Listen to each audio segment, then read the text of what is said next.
اگر وجود کړی ده پښتون ژغورنې غورځنګ دا کار په سختو ټکو باندې او د ملي جمهوري غورځنګ سره په هر څه کې ملاتړی دی.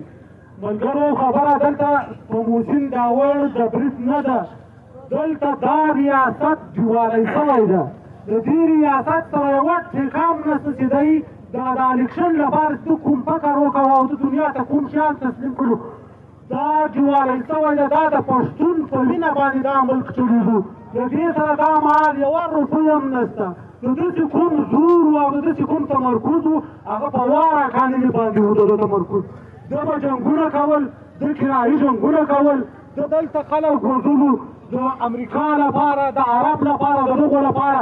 هغه هم یوازې او یوازې پښتانه وژلو.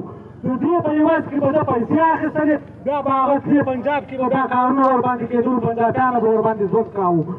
دا کیسه دوی له بابړې را شروع کړې ده، خو لیکن دا پښتانه یې مات نه کړو. دا را ولاړ شو د عوامي نېشنل ګوند کفرې د دې ملک د دې پنجاب لپاره په وینو ککړې کړې. د پښتونخوا ملي عوامي ګوند کسان یې شهیدان کړو، خو لیکن دا ریاست په دغه نسو قراره راغلی تر نن ورځې پورې راغلی. او دا کیسه دوی تر موسین داوړه پورې هم نه پرېږدي چې موسین داوړ یې ونیسول او دا کیسه ختمه شوله. دا کیسه را روانه ده، زما او ستا تر سره پورې راځي. دا یو څوک هم نه پرېږدي. او بل ملګرو په دې یوه شي هېڅ وخت مه ډارېږي. که زه را ووتم نو ما ولي، که دی را ووت دی ولي، که زه په کور ناست یم زما ژوند په کراره ده. په وزیرستان کې اویا اتیا زره انسانان شهیدان کړي دي. د اویا اتیا زره کسانو کې د 800 کسانو زه ذمهواري ورته اخلم چې هغه به یو څو خوړور کسانو راوتلو دي. دا نور ټوله به د ماښام د یوې ګولې مړۍ لپاره راوتلو چې خپل اولاد ته 2 روپۍ پیدا کړي. لیکن دوی دغه 80 زره انسانان ووژلو. ورونو په ناست یې نه خلاصېږئ، وچ کلک به راوځي دته، دا نمونه به په میدان درېږئ. دې ریاست ته به وایئ چې زما حق راکړه، خو لیکن دا حق تا ته نه درکوي. دا پښتانه دا ګوندونه چې هغه اوس هم د ډي سي دفتر مخ ته ناست دي، هغه د موږ ته مخامخ یې چوک بند کړی ده. دغو هغه جمهوري نیول، هغه د جمهوري آیین او قانون خبره چې دې خلکو کوله، هغه له دوی چې په کوم سیسټم کې چلېدلو، هغه سیسټم کې هم تا ته هېڅ نه ګذار.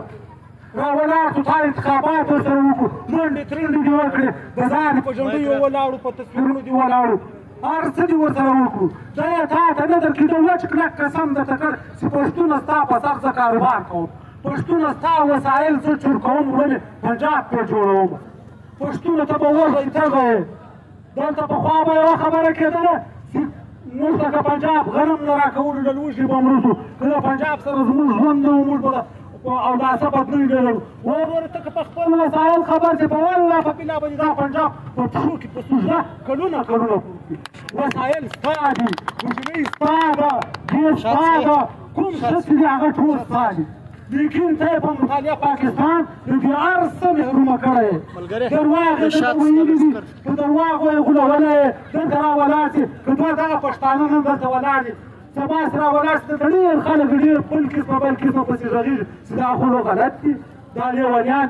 وروره دغو لیونیانو دلته په الیکشن کې به قسم په بالله له دې کافانو ګوندونو سره ټول لوړی ظلم کړی. تا په چلونه وه څوک راوتلي ولو؟ دا نن چې په 14,000 باندې ووټ ګټلی، دا دلته راووت، ګر سره وزیر و تا ته راووت، دلته راواخه نور ګوندونه راواخېست، هغه وروکې وروکې یو څوک و. لیکن دغه څلور ګوندونه دا کمپاله ګوندونه دا په دې میدان ولاړ. لیکن تاسې څه شی ورکړو؟ زر ووټ یې واخیستل. دا ظلم دغو پښتنو ورسره کړی او د دې ظلم قیاس به تر تاسې خېږي. تاسې له خپل قام سره نه یاست ولاړ، تاسې به له خپل قام سره درېږئ، په قام به ننګه کوئ، بیا به تاسې کامیاب یاست. بیا ریاست ولکه ستاسې مشر وویستل، ولکه یا تاسې عام کس وویستل، یا ولکه ستاسې حق وخوړ. دلته یوه بله خبره ده، څه ټیم مخکې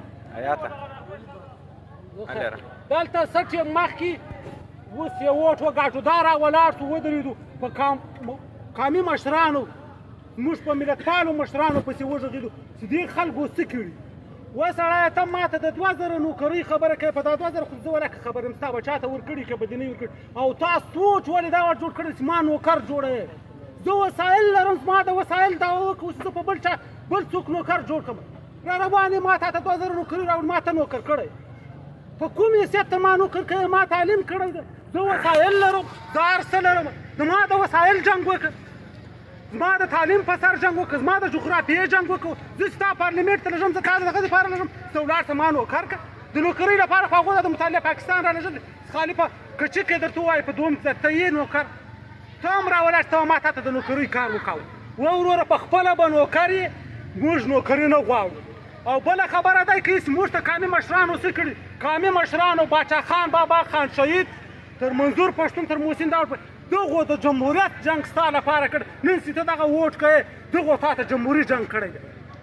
تا ته خو دوی مړ راوړی 8-50 آیین به تا ملا ورسره تړلی، هر وخت په تا باندې مارشالاول. د 62 په آیین ته څه خبره ورسره کوې، بیا پسې راځې د 73 د آیین خبره دې ورسره وکړه، د 73 آیین دې بېرته مات شو. بیا دغه اوس 18 ترمیم چې ده، په دې 18 ترمیم کې تا ته څه شی درکړي دي، ته ورته ناست چشت او ته را ولاړ شې د یوې کوچنۍ کرسۍ د یوې چرمینۍ لپاره ولاړ یې، زما په مشر پسې غږېږي. زما مشر چې دلته کوم اقتدار چا تېر کړی دی، هغه په اول وار څخه دوی وایي پاکستان راجلا له هغو تر 20 کروړو څخه دغه ننه نسل پاته شوی تر دغو ټولو زیات، زما باچا خان بابا تر زیاته، زما خان شهید تر زیاته، زما منظور تر زیاته، زما محسن داوړ تر زیاته، زما هر دلته چې ولاړو د هر کس تر زیاته. دغو د دې قام جنګ کړی دی، دا د دې خلکو دپاره راوتلي او ته دلته راوتلی زما ووټ وړې، زما پیسې وړې، پنجاب باندې ساتې. ما ته ته دلته په دې ښار کې د پنجاب څخه دفاع کوې، ما ته دلته ته راځې د اسټبلشمنټ آیا ناروا کړنې ته ما ته سمې بیانوې چې دوی هېڅ نه دي کړي. نو ملګرو په محسن داوړ باندې قتلانه حمله شوې ده. فلحاله خدای پاک بچ کړی دی، خدای پاک دې تل موږ ته روغ لري، ژوندی دی خدای پاک لري. نو پښتون ژغورنې غورځنګ د ملي جمهوري غورځنګ سره اوږه په اوږه ولاړ ده. دوی چې هره تګلاره غوره کوله موږ به ورسره مننه.